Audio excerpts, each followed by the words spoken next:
আমাদের মাঝে উপস্থিত আছেন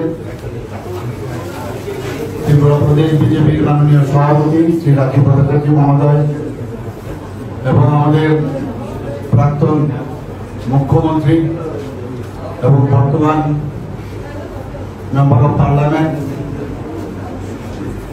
সবার পরিচিত মুখ শ্রী বিপ্লব কুমার দেব মহোদয় এবং আমার সামনে এখানে এই হলঘরে সমস্ত স্তরের যারা কার্যকর্তারা আছেন সবাইকে এই যে আমাদের ত্রিস্তরীয় পঞ্চায়েতে যে বিজয় আমরা হাসিল করেছি ভারতীয় জনতা পার্টির এর জন্য সবাইকে আমি হার্দিক অভিনন্দন জানাচ্ছি এবং এখানে উপস্থিত আছে আমাদের যারা মিডিয়া বন্ধুরা আছে এর মাধ্যমে ওনাদের মাধ্যমে আমি সমস্ত ত্রিপুরাবাসীকে যারা ভারতীয় জনতা পার্টিকে ভোট দিয়েছেন যারা এই ইলেকশন কে সুন্দরভাবে এটাকে সম্পন্ন করেছেন মানে আমাদের স্টেট ইলেকশন কমিশন থেকে আরম্ভ করে আরোগ্য দপ্তর থেকে আরম্ভ করে অ্যাডমিনিস্ট্রেশন থেকে শুরু করে সবাইকে এবং সমস্ত স্তরের যারা কার্যকর্তারা আছেন যাদের কারণে আজকের এই বিজয় হাসিল হয়েছে তার জন্য আর বিশেষ করে আমাদের ত্রিপুরা প্রদেশ বিজেপি মাননীয় সভাপতি রাজীব ভট্টাচার্যের নেতৃত্বে এই যে জয় হাসিল হয়েছে এই যে কর্মী এবং টিমকে আমার ব্যক্তিগত তরফ থেকে আপনাকে ধন্যবাদ জানাচ্ছি এবং শুভেচ্ছা জানাচ্ছি। অত্যন্ত আনন্দের দিন আজকে আমাদের পরপর আমরা যখনই ইলেকশন লড়ছি আমরা কয়েকবারে দেখছি কিছুদিন আগেও লোকসভায় আপনারা দেখেছেন আমাদের প্রচন্ড বহুমতে আমরা দুটো যে আমাদের আসন ছিল দুই জায়গায় আমরা ভালোভাবে জিত হাসিল করেছি। অর্থাৎ কি মাননীয় প্রধানমন্ত্রী নরেন্দ্র মোদীজির প্রতি মানুষের যে আস্থা সেটা আমরা দেখতে পাচ্ছি। আমাদের ভারতীয় জনতা পার্টির সর্বভারতীয় সভাপতি জেপি নাড্ডাজি যেভাবে পার্টিকে সামনের দিকে নিয়ে যাচ্ছেন তো সব মিলিয়ে আমাদের এই যে ডাবল ইঞ্জিনের সরকার আমরা বলি এবং অনেকে বিরোধীরা কিন্তু কটাক্ষ করে কিন্তু আসলে ওরা ওই তাদের মুখে ভাষাই থাকবে কিন্তু কার্যক্ষেত্রে কিন্তু কিছুই হবে এবং আমরা কিন্তু রেজাল্ট দেখিয়ে আমরা বলতে পারি মানুষ কিভাবে ভারতীয় জনতা পার্টির উপর আস্থা রেখেছেন আমাদের যশস্বী প্রধানমন্ত্রীর উপর আস্থা রেখেছেন। আমাদের যারা কার্যকর্তারা আছেন যেভাবে মানে 365 দিন আমি বলবো যেভাবে পরিশ্রম করে আমি এক সময় অবাক হই ত্রিপুরা রাজ্যের অন্যান্য যে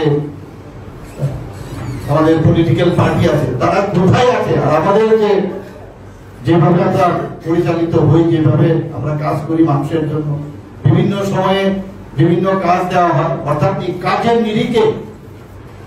নিরিখে একমাত্র মানুষ আমাদের উপর আস্থা রেখেছে। আমি এর জন্য আজকে বিশেষ করে এখানে কোনো রেজাল্ট আপনাদের বলেছেন এখানে আমাদের মাননীয় সভাপতি 97% আমরা ত্রিস্তরীয় পঞ্চায়েতে আমরা জিতেছি। আমরা এটা কিন্তু আমরা জানতাম এই ধরনের রেজাল্ট আমাদের সামনে আসছে তো রেজাল্টটা বেরিয়ে গেল কিন্তু এখানেই আমাদের কিন্তু আত্মতুষ্টিতে ভুগলে চলবে না আমাদের অনেক কিছু করার আছে নিজেদেরও আমাদের মধ্যে অনেক কিছু পরিবর্তন আনাতে হবে। মানুষ আমাদের সমস্ত দিক দিয়ে আমাদের আমরা যদি মনে করি মানুষ আমাদের দেখছে না আমরা কিন্তু ভুল করবো। মানুষ আমাদের সবসময় দেখছে আমাদের কাজকর্ম আমাদের সরকারের কাজকর্ম পার্টির কাজকর্ম সবাইকে দেখছে এবং 97% আমরা যদি এই কাজের বিনিময়ে আমাদের বডি ল্যাঙ্গুয়েজের আমাদের মানুষের কাছে আমাদের যে অ্যাকসেপ্টেন্স সেই কারণে যদি 97% আসে আমরা যদি বিভিন্ন প্রকল্পের 100% যে স্যাচুরেশন পয়েন্টের বলি সেটা 3% আর কেন বাকি আগামী দিন আমরা 100%ই যাতে মানুষের আমরা সেই সেই বিষয়ে আমাদের কাজ করতে হবে।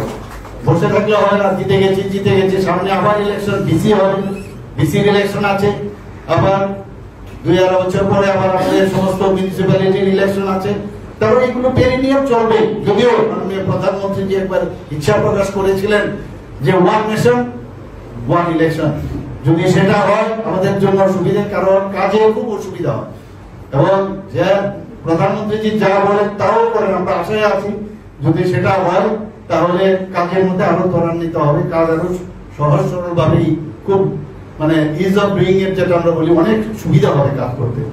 অনেক কাজ বাকি এখনো আমাদের সরকারের তরফ থেকে আমরা বিভিন্ন যেসব প্রকল্প আমরা করেছি আগের যেসব প্রকল্পগুলো আছে সেইগুলোকে সাথে নিয়ে নতুন প্রকল্প আমাদের সরকারের সেন্ট্রাল গভর্নমেন্টের প্রকল্প সব মিলিয়ে একসাথে আমরা যে প্রকল্পগুলোই করি মানুষের স্বার্থে আমরা কাজ করি। বন্ধুগণ, মানুষ ত্রিপুরার মানুষ অত্যন্ত অনেক আশা আকাঙ্ক্ষা নিয়ে বসে আছে।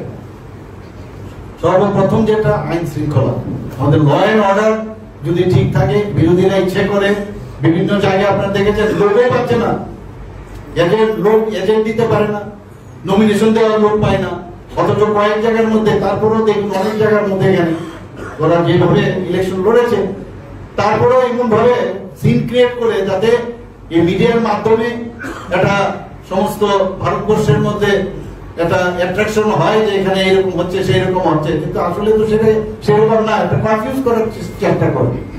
তো সেটা ওরা এইভাবেই করবে, করতে করতে ক্ষয়িষ্ণু হবে। তার আগে একা একা লড়তো, এখন একজন আরেকজনের মানে কাজে ভোট দিয়েছে, কংগ্রেস সিপিএম একসাথে হয়েছে, কিন্তু কাজের কাজ কিছুই হচ্ছে না, কিছুই হবে না আগামী দিন। আস্তে আস্তে বোধহয় এক্সটিংক্টই হবে, আমি যতটুকু বুঝেছি। কারণ ওদের যে চিন্তাধারা, সেই চিন্তাধারায় মানুষ এগুলো টেস্টেড, তার আগেও আমরা দেখেছি।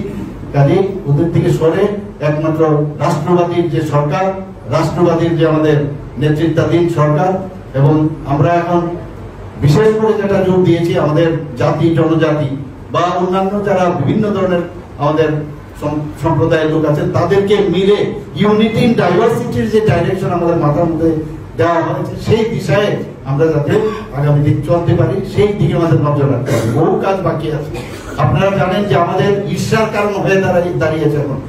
ভারতকে অনেকে ঈর্ষার চোখে দেখছে, একদিকে প্রশংসাও করছে, আবার ঈর্ষার চোখেও দেখছে। তদ্রুপ রাজ্যের মতো অনেকে ঈর্ষার চোখে দেখে বিভিন্ন ভাবে চক্রান্ত করছে যাতে ডিস্টেবিলাইজ করা যায়। তো সেই দিকে আমাদের সতর্ক রাখতে হবে। আমরা আছি, সরকার তো আছে, আমাদের আরক্ষা দপ্তর আছে, সব আছে, কিন্তু আমাদের নজর রাখতে হবে যে কোনো কথা, যে কোনো শব্দ, বিশেষ করে এখন সোশ্যাল মিডিয়ার যুগ, খুব কেয়ারফুলি যে কোনো শব্দ ব্যবহারে মানুষের মধ্যে কোনো কনফিউশন সৃষ্টি না হয়, প্লিজ। তাহলে কি হয়, আমরা কিন্তু খুব একটা যারা আমাদের বিরোধী দলের আছে তাদের হাতে আমরা তুলে দিই, সেটা আমরা দেবো না।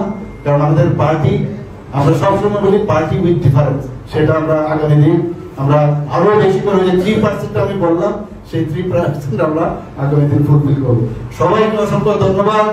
এবং মাননীয় প্রধানমন্ত্রী, যশস্বী প্রধানমন্ত্রী এবং আমাদের পার্টির যিনি সভাপতি সর্বভারতীয়, এনাকে আমি ধন্যবাদ দেবো।